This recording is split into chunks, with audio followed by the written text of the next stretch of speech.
ایمان کو عمل سے. ہے کوئی آری جو کاٹ دے ان کو علیحدہ علیحدہ کر دے، لیکن یہ حقیقی ایمان کی بات ہے، قانونی ایمان کی بات نہیں ہے. ویسے یہ تو کوئی گناہ کبیرہ بھی نہیں، یہ تو کج خلقی ہے نہ صرف، لیکن اس کے اوپر 3 دفعہ قسم کھائی جا رہی ہے مومن نہیں ہے، نہیں ہے، نہیں ہے. فرمایا لا یزنی الزانی حین یزنی وہو مومن، کوئی زانی حالت ایمان میں زنا نہیں کرتا. وہ ایمان 2 کوڑی کا نہیں کہ جو دل میں موجود ہو اور پھر کوئی شخص زنا کرے، تو کیا قیمت ہے اس ایمان کی؟ 2 کوڑی نہیں ہے. ولا یسرق السارق حین یسرق وہو مومن، اور نہ ہی کوئی چور جب چوری کرتا ہے تو وہ مومن ہوتا ہے. ولا یشرب الخمر حین یشرب وہو مومن، اور نہ کوئی شرابی شراب پیتا ہے تو اس وقت مومن ہوتا ہے، مومن نہیں ہوتا. ہاں توبہ کرے تو ایمان واپس آ جائے گا. الا الذین تابوا وآمنوا وعملوا الصالحات وعملوا عملا صالحا فاولئک یبدل اللہ سیئات حسنات. ہاں جو گناہ کرنے کے بعد توبہ کریں اور ایمان لائیں، تجدید ایمان کریں، اس لیے کہ گناہ کی وجہ سے ایمان زائل ہو گیا تھا. ویسے بعض احادیث سے یہ بھی معلوم ہوتا ہے کہ جب وہ گناہ کر رہا ہے اس وقت وہ ایمان دل سے نکل جاتا ہے، لیکن ایک پرندے کے مانند اس کے سر پر چکر لگاتا رہتا ہے. جب گناہ سے فارغ ہو جاتا ہے تو ایمان واپس آ جاتا ہے. یہ اللہ کا بڑا فضل اور کرم ہے. جیسے کہ وہاں کہا گیا تھا کہ ایمان تو نہیں لائے ہو پھر بھی وَإِن تُطِيعُوا اللَّهَ وَرَسُولَهُ لَا يَلِدْكُم مِّنْ أَعْمَالِكُمْ شَيْئًا إِنَّ اللَّهَ غَفُورٌ رَحِيمٌ. اگرچہ تم مومن نہیں ہو لیکن اس حالت میں بھی اگر تم اللہ کی اور اس کے رسول کی اطاعت کرتے رہو گے تو اللہ تمہارے اعمال کے اجر و ثواب میں کوئی کمی نہیں کرے گا. کیوں؟ اللہ غفور ہے، رحیم ہے. یہ اس کی شان غفاری، شان رحیمی کا صدقہ ہے. اسی طرح منطق تو یہ چاہتی ہے کہ گناہ کے بعد جب تک توبہ نہ کی جائے ایمان نہ آئے دل میں دوبارہ. اور ایک آیت جو میں نے آپ کو سورہ فرقان کی سنائی اس سے بھی یہ متبادر ہوتا ہے. لیکن بعض احادیث سے معلوم ہوتا ہے اور ہمارے ہاں اہل سنت کا عقیدہ یہی ہے کہ جب گناہ سے وہ فارغ ہو جاتا ہے تو ایمان جو ہے پھر دل میں آ جاتا ہے.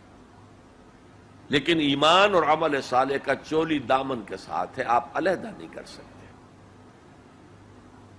ایک اور حدیث حضرت انس رضی اللہ تعالی عنہ فرماتے ہیں جو 9 برس تک حضور کے خادم خاص رہے. وہ فرماتے ہیں قلما خطبنا رسول اللہ صلی اللہ علیہ وسلم الا قال لا ایمان لمن لا امانۃ له ولا دین لمن لا عہد له. شاذ ہی کبھی ایسا ہوا ہوگا کہ حضور نے ہمیں کوئی خطبہ ارشاد فرمایا اور اس میں یہ الفاظ نہیں کہے. گویا کہ ہمیشہ اپنے خطبے میں یہ حدیث بیان کرتے تھے آپ، جس شخص میں امانت داری کا وصف نہیں ہے اس کا کوئی ایمان نہیں. کیٹیگوریکل سٹیٹمنٹ ہے، کوئی ایمان نہیں. اور جس شخص میں ایفائے عہد کا مادہ نہیں اس کا کوئی دین نہیں. دین تو نام ہے، آپ عہد کرتے ہیں اللہ سے ایاک نعبد و ایاک نستعین، اے اللہ ہم تیری ہی بندگی کرتے ہیں اور کرتے رہیں گے، اور اے اللہ ہم تجھ ہی سے مدد مانگتے ہیں اور مانگتے رہیں گے. جو شخص چھوٹی چھوٹی باتوں میں وعدہ خلافی کرے وہ اتنے بڑے وعدے کو نبھائے گا جو پوری زندگی کے اوپر حاوی ہے. تو یہ نوٹ کر لیجئے، لیگل لیول پر، لیگل ایمان کے لیول پر ایمان علیحدہ، عمل علیحدہ. حقیقی لیول پر، قلبی ایمان والے لیول پر ایمان اور عمل صالح گتھے ہوئے ہیں، چولی دامن کا ساتھ ہے، ان کو ایک دوسرے سے جدا کرنا مشکل. اب آئیے تیسری شرط، وتواصوا بالحق. انہوں نے آپس میں یا بہت زیادہ شدت کے ساتھ، باب تفاعل کے اندر 2 خواص ہیں، مل جل کر کوئی کام کرنا یا مبالغہ ہوتا ہے بہت شدت سے وہ کام کرنا. میں ان دونوں کے اعتبار سے ترجمہ کروں گا. اور وصیت کا لفظ آتا ہے ہمارے ہاں جب کوئی شخص مرتے ہوئے جو بات کہتا ہے، اہم ترین بات جو سمجھ رہا ہے وہی تو کہے گا نا. وہ لوگ آپس میں ایک دوسرے کو حق کی نصیحت کرتے ہیں یا وہ عوام الناس کو حق کی وصیت کرتے ہیں بڑی شدت کے ساتھ. دونوں ترجمے ہو گئے. یہ عمل صالح اور ایمان کا لازمی تیسرا نتیجہ ہے. دیکھیے فزیکل لا بھی یہ ہے، اگر کہیں بھٹی ہے آگ کی تو اس سے حرارت ماحول میں نفوذ کرے گی. اگر برف کی سل رکھی ہوئی ہے تو اس سے برودت ٹھنڈک ماحول میں پھیلے گی. اگر کسی میں عمل صالح اور ایمان ہے تو ممکن نہیں ہے کہ اس کی ذات سے نیکی کا پھیلاؤ نہ ہو، نیکی اس کی ذات سے نہ نکلے، نہ دوسروں تک پہنچے. It's a physical phenomenon. Number 2، یہ شرافت اور مروت کا تقاضا ہے. اگر آپ کو اللہ نے ہدایت دی ہے، شیئر اٹ ود ادرس. شرافت، مروت. حضور نے فرمایا لا یؤمن احدکم حتی یحب لاخیہ ما یحب لنفسہ. تم میں سے کوئی شخص مومن نہیں ہو سکتا جب تک کہ وہ اپنے بھائی کے لیے بھی وہی بات پسند نہ کرے جو اپنے لیے پسند کی. اگر تم اسلام لے آئے ہو، ایمان لائے ہو، نیک عمل کر لیے، بھائی اپنے بھائیوں تک پہنچاؤ جن سے تمہیں محبت ہے، جن کے ساتھ خلوص ہے، جن کے ساتھ اخلاص ہے. یہ دوسری بنیاد ہے کہ ایمان اور عمل صالح سے تواصی بالحق خود بخود برآمد ہوگا. اور ایک تیسری بات ہے حمیت، غیرت. میں یہاں آپ کو ایک حدیث سنا رہا ہوں. ایک طویل عرصے تک اپنے زمانہ طالب علمی میں یہ حدیث خطبہ جمعہ میں سنتا رہا. مولانا تھانوی رحمۃ اللہ علیہ نے جو خطبات جمعہ مرتب کی ان میں یہ حدیث ہے. حضور ارشاد فرماتے ہیں اوحى اللہ عز وجل الی جبرائیل علیہ الصلوۃ والسلام ان اقلب مدینۃ کذا وکذا باہلھا. اللہ تعالیٰ نے وحی کے ذریعے سے حکم دیا حضرت جبرائیل کو کہ فلاں فلاں بستیوں کو الٹ دو، تلپٹ کر دو. جیسے سدوم اور عامورہ کی بستیوں پر عذاب آیا تھا ویسا عذاب ان بستیوں کے اوپر لے آؤ. قال فقال، حضور فرماتے ہیں کہ اس پر حضرت جبرائیل نے عرض کیا یا رب ان فیہا عبدک فلان لم یعصک طرفۃ عین. اے اللہ میں اس بستی کو الٹ دوں، اس میں تو تیرا فلاں بندہ بھی ہے جس نے کبھی پلک جھپکنے جتنی دیر بھی کسی گناہ میں بسر نہیں کی. اب آپ کسی آدمی کی نیکی کا تصور کیجئے. یہ گواہی دینے والے کوئی کرائے کے گواہ نہیں ہے جو عدالتوں میں پھرتے رہتے ہیں جو چاہو گواہی دلوا لو، اتنے پیسے چاہیے. جبرائیل ہے. اور کس کی جناب میں کہہ رہے ہیں؟ جہاں ابو جہل بھی جھوٹ نہیں بول سکے گا. یا رب ان فیہا عبدک فلان لم یعصک طرفۃ عین. الٹ دوں اس بستی کو. اب جواب سنیے. قال فقال، حضور فرماتے اس پر اللہ نے فرمایا اقلبھا علیہ وعلیہم. الٹو اس بستی کو، پہلے اس بدبخت پر اور پھر دوسروں پر. فإن وجہہ لم یتبعر فی ساعۃ قط. اس لیے کہ میری غیرت کی وجہ سے کبھی اس کے خون نے جوش نہیں مارا، اس کا چہرے کے اوپر خون نہیں آیا. آپ کو کوئی ماں کی گالی دے، اگر تو آپ میں جان ہے تو وہ جانے دیں گے اس کو، اور اگر جان نہیں ہے آپ اس کا مقابلہ نہیں کر سکتے تب بھی غصہ آئے گا، کانپیں گے آپ غصے کی وجہ سے، چہرہ آپ کا سرخ ہو جائے گا. یہ تو کم سے کم ہوگا نا. لیکن یہ اللہ کا بندہ اپنی نیکی میں لگا رہا. اس نے دیکھا نہیں ماحول میں کیا ہو رہا ہے. ماحول میں اللہ کی شریعت کی دھجیاں بکھیری جا رہی ہیں، ماحول میں اللہ کے احکام پاؤں تلے روندے جا رہے ہیں. یہ لگا رہا تو فقط اللہ اللہ اللہ، یہ زیادہ بڑا مجرم ہے، لہذا بستی کو پہلے اس پر پلٹو اور پھر دوسروں پر. یہ ہے تعلق تواصی بالحق کا ایمان اور عمل صالح کے ساتھ.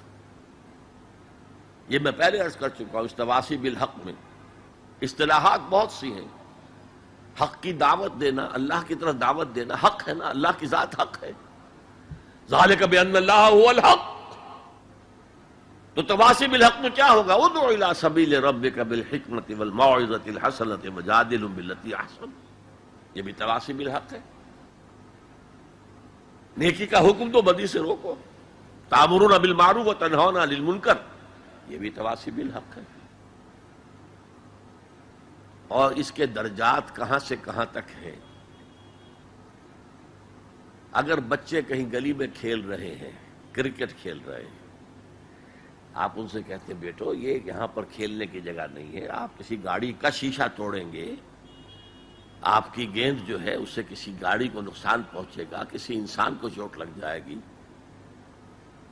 پھر کیا آپ بچ کر چلے جائیں گے وہاں سے؟ آپ کون ہوتے ہیں؟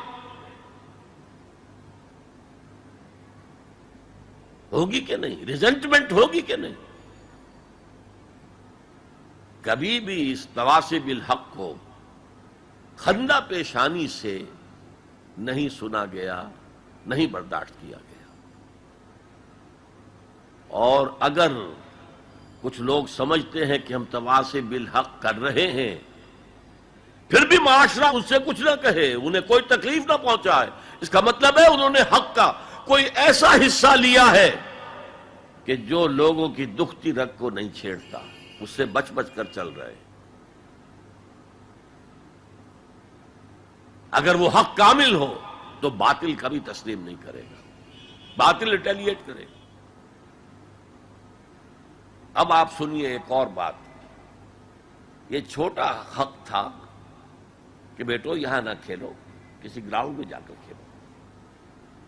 سب سے بڑا حق کیا ہے؟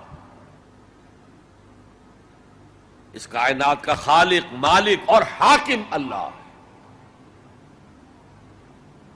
اس کا حکم یہاں نافذ ہونا چاہیے. یہ حق ہے. اگر نہیں ہے تو اللہ کے خلاف بغاوت ہے. اس کی آپ اگر تلقین کریں گے تو آپ ایگزسٹنگ سسٹم کے باغی قرار پائیں گے. پوری دنیا میں secularism, sovereignty of the people. تم کیا کہہ رہے ہو؟ تمہاری یہ ڈفلی کیا بجا رہی ہے؟ خدا کی ساورنٹی. یہ سب سے بڑا حق ہے. اس حق پر جو بھی ریزنٹمنٹ ہوئی تھی مکے میں، جیسے جیسے ستائے گئے تھے حضور اور آپ کے صحابہ، وہ آپ کے علم ہے.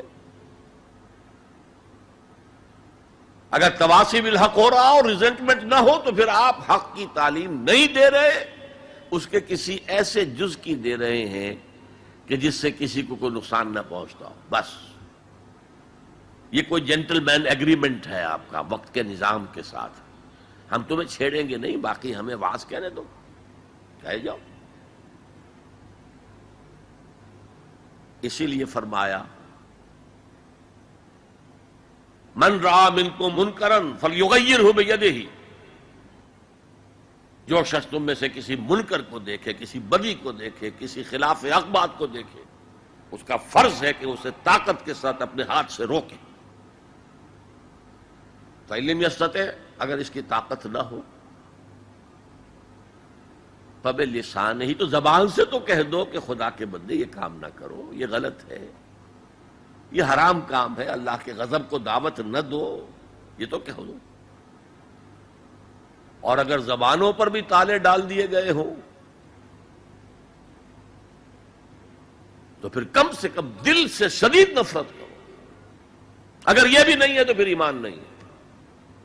ذالک اضعف الایمان، یہ ایمان کا کمزور ترین درجہ ہے. من رأى منكم منکرا فلیغیرہ بیدہ فإن لم يستطع فبلسانہ فإن لم يستطع فبقلبہ وذلک اضعف الایمان. یہ ایمان کا کمزور ترین درجہ ہے. اگر یہ بھی نہیں ہے، بدی کو پھیلتے ہوئے پھلتے ہوئے پھولتے ہوئے ہم دیکھ رہے ہوں اور ہماری نیند میں بھی خلل نہ آئے، ہماری غیرت جوش میں نہ آئے، ہم اس کو بدلنے کی کوئی صحیح نہ کریں، ہمیں اس کا افسوس تک نہ ہو، وائے ناکامی مکائے کارواں جاتا رہا، کارواں کے دل سے احساس زیاں جاتا رہا، تو پھر ایمان کا کیا سوال ہے؟ اسی مضمون کی ایک اور حدیث ہے، یہ حضرت ابو سعید الخدری رضی اللہ تعالیٰ عنہ سے، اور مسلم شریف کی روایت ہے جو میں نے آپ کو سنائی. اسی مسلم شریف میں عبداللہ ابن مسعود سے روایت ہے. قال النبی صلی اللہ علیہ وسلم ما بعث اللہ من نبی فی قومہ من قبلی الا کان لہ اصحاب وحواریون یاخذون بامرہ ویقتدون بسنتہ. اللہ تعالیٰ نے جس قوم میں بھی کسی نبی کو مبعوث کیا، اس میں اس کے کچھ نہ کچھ صحابہ، کچھ حواری ہوتے تھے، تھوڑے ہوں زیادہ ہوں. وہ کیا کرتے تھے؟ اپنے نبی کی سنت کو مضبوطی سے پکڑ لیتے تھے اور ان کے حکم کی پیروی کرتے تھے.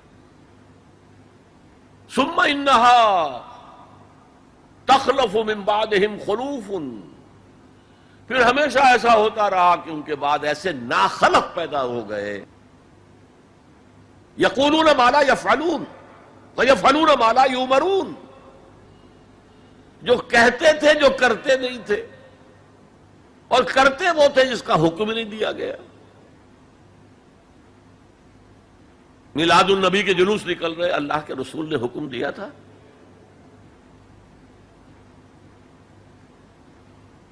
کرتے وہ ہیں جس کا حکم نہیں دیا گیا. یفعلون ما لا یؤمرون ویقولون ما لا یفعلون، اور کہتے وہ ہیں جو کرتے نہیں ہیں. اب سنیے، فمن جاہدہم بیدہ فہو مومن، جو ایسے لوگوں کے خلاف، وہ مسلمان ہوں گے نا وہ. ثم انہا تخلف من بعدہم خلوف، یہ غیر مسلموں کی بات نہیں ہو رہی ہے، مسلمانوں کی. مسلمان حکمران آئے ایسے. فمن جاہدہم بیدہ فہو مومن، جو کوئی ان کے خلاف جہاد کرے گا ہاتھ سے، طاقت سے، وہ مومن ہوگا.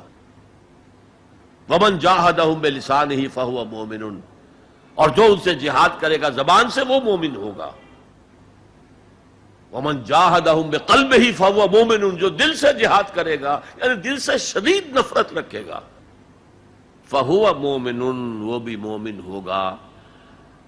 وَلَيْسَ وَرَاءَ ذَلِكَ مِنَ الْإِيمَانِ حَبَّةُ خَرْدَلٍ، اس کے بعد تو ایمان رائی کے دانے کے برابر بھی نہیں. یہ ہے تواصی بالحق، حق کی وصیت کرنا. اچھا، اس میں جو دوسرا پہلو میں نے گنوایا تھا، ایک ہے اس کا عام مفہوم، لوگوں کو پوری شدت کے ساتھ حق کی طرف دعوت دینا، حق کی وصیت کرنا، امر بالمعروف کرنا، نہی عن المنکر کرنا، دین کی طرف بلانا. ایک یہ آپس میں حق کی وصیت کرنا.